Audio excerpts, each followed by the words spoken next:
the love that was always too late. Have you ever met someone who felt like they were meant for you, but life always made you miss each other by one moment? They met on the first day of middle school. At first, they were just classmates. Then, they became inseparable friends. They studied together, shared lunches, laughed at the same jokes, and somehow, every time they were in the same room, their eyes always found each other. It was as if fate kept pulling them together. Slowly, they both fell in love, but neither had the courage to say it. There were so many omits. One rainy afternoon, they shared an umbrella. Their hands brushed, and both wanted to hold on, but a classmate interrupted them. At the school dance, he almost confessed. She waited for him to speak. The music ended before he found the courage. By graduation, they both believed the other would finally say the words they had been waiting years to hear. He searched the entire school for her. Then his phone buzzed. "I waited for you." She had been waiting at the corridor. When he found her, she handed him a small box filled with letters she had written over the years. Every letter confessed the love she had never dared to say. Then she quietly smiled. "I'm giving these to you because I have a boyfriend now." Every word he had prepared disappeared.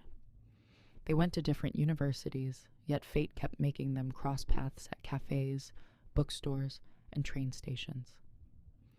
They only exchanged small smiles, like strangers carrying the same memories. 5 years later, their friends organized a reunion. They were both single.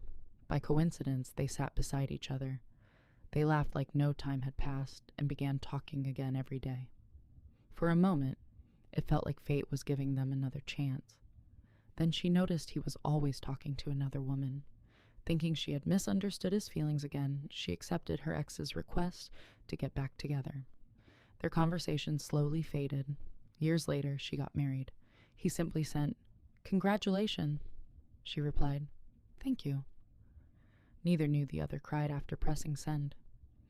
Fate wasn't finished. Years later, they unexpectedly became co-workers.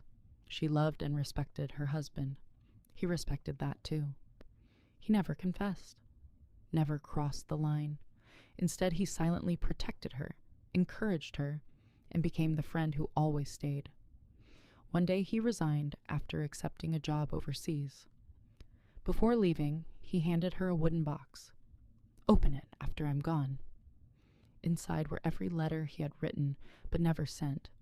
Old movie tickets, photos, pressed flowers, tiny gifts, and memories he had kept through all the years he waited. At the bottom was one final letter. "Thank you for being the greatest love I never got to keep. I'm done waiting in this lifetime. Maybe in another, we'll meet at the right place and at the right time." She closed the letter with tears in her eyes, not because she wished her life had been different, but because she finally understood. They were never missing love. They were only missing time. Maybe in another lifetime, their story wouldn't be about almost. It would finally be about forever.